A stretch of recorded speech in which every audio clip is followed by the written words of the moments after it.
I'm going to make you understand one day because you don't understand. Dude, we are already famous. Well, I am already famous. And it's like so hard to get that into somebody's head. And I think the only way that, what have I seen that's different? It's like, I'm like, bro, I'm recording more. And this is from this is coming from somewhere. Like, it's not just random. I think that's how my sister sees it. Belinda is going to be like, this is just a random thing that you're doing. You're not taking this seriously. But I am taking this seriously. And as I'm going around recording people and stuff like that, I'm just sitting there like, yo, this is going to go down in records because people are going to be like, who is that person? And it's going to be like, yo, I'm the most real authentic thing that you can find in Edison, New Jersey, for example, like the most troubled kid that you can find, and you'll still be like, oh, he's a good kid. Like, he might have, his morals might be a little bit messed up because of how the world has dealt him his cards, but other than that, like, he's a pretty good kid. And I want everybody to view themselves as that. Like, I am at that level where it's just like, I shouldn't even be recording myself. Like, I should feel ashamed of myself. Like, doing drugs, going to the mental hospital, having schizophrenia. These things aren't highlights of someone's life, but this happened, I want to say, before I knew what was going on. So yes, there was problems for a very long time, but then it developed into this. And my life has changed in a way where it's like, now I'm able to capitalize on all my dreams that I'm thinking of. Because do I dream of working? No, I don't dream of working. Working pisses me off to no ends. Like, did I have a job that I liked? Yes, I did have a job that I liked. Did I have a job that I was going to be good at? Absolutely. But to make it into something that's real and something that I'm proud of, none of them had that because I was working for somebody else at the time. You know what I mean? And this fame thing really helps me out. It really does help me out because now that I'm famous, I can do whatever I feel is necessary to do at those moments. Like, it's kind of a little bit scary, okay? Because having schizophrenia, you question everything that you do now. You're wondering, like, am I doing the right thing? Am I going a little bit crazy? Or does people think I'm looking a little bit crazy? Like, when I walk around in my house, like, sometimes I walk around and I'm just like, I don't even know what I'm doing. Like, or is somebody going to say something? Like, am I doing this wrong? Like, everything came into question. And now I do things that really will be questioned. It's like, what are you doing? I'm like, I'm just sitting here recording everyone. I don't record my therapy sessions because I know that's against the law. But there's other places that I do record that, doesn't really mess with the law or anything. And people will probably say, like, you should care a little bit more. But what is there to care about? Because when you become famous, everything kind of doesn't make sense. It's like, why am I famous? And it's like, oh, you're just famous because you are alive. How about, is that a good enough answer for you? You're famous because you're a drug dealer. And you're just like, no, that's not good enough. You're famous because you quit your job at Costco at 21.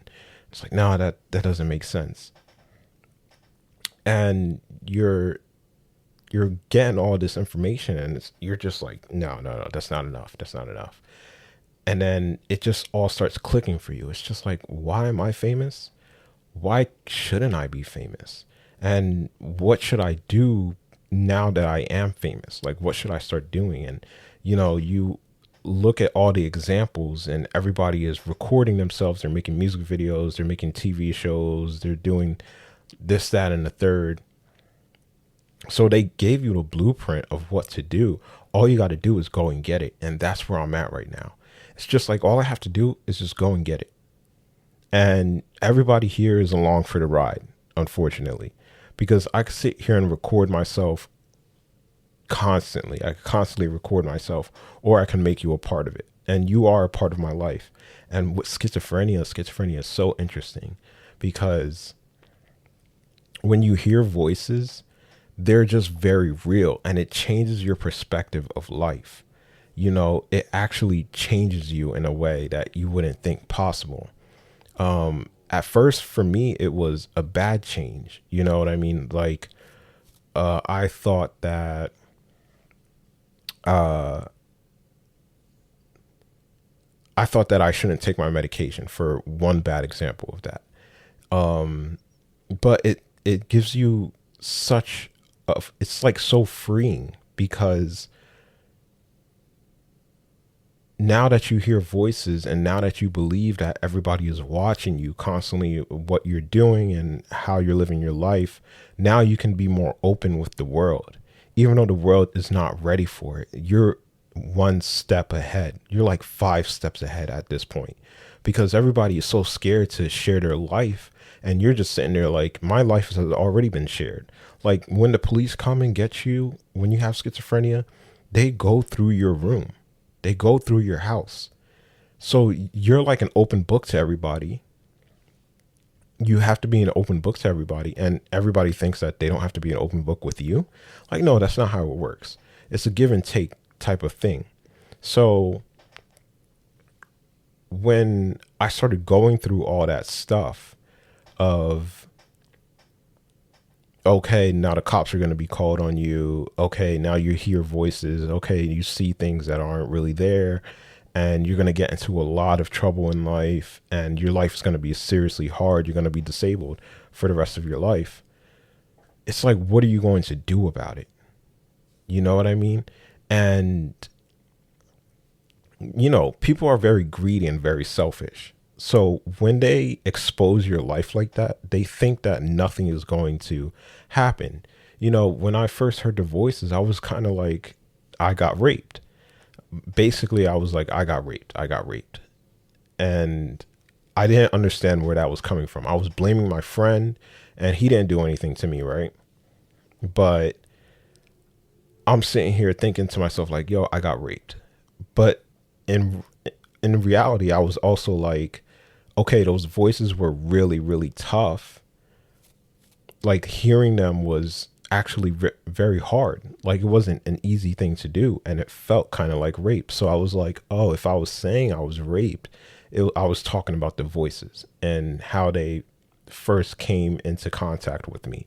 And I'm just saying like, okay, I don't feel 100% good about what just happened. And I had to come to terms with that. Instead of blaming my friend, I just had to be like, no, that's how powers work. You know, like, sometimes you don't know what is really going on, and you have to be okay with what just happened, even though you shouldn't be. You're like, yo, what the hell? I just heard voices, and there was so many of them. And for me, it was like, I was smoking weed, I was chilling with my boy, and he was a really big drug dealer. And in my head, I was like, I'm becoming the next drug dealer of this town. And if I can get my shit together, then everything will work out. But nothing came together, and everything kind of just like fell apart. So I blamed everything on him, even though he didn't deserve to blame. He was going to get in trouble for what he was doing. Do I think he deserved it? Absolutely not. You know, weed is something that should be shared and shouldn't be gate kept. I think that's how you say it.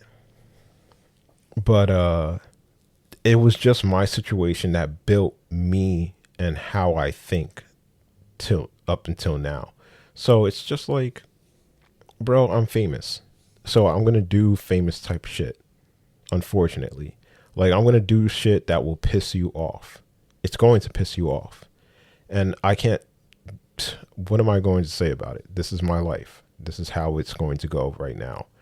And if you don't like it, then you can leave, because I don't feel comfortable holding back anymore, because that's what we're doing all of our lives. We're holding back.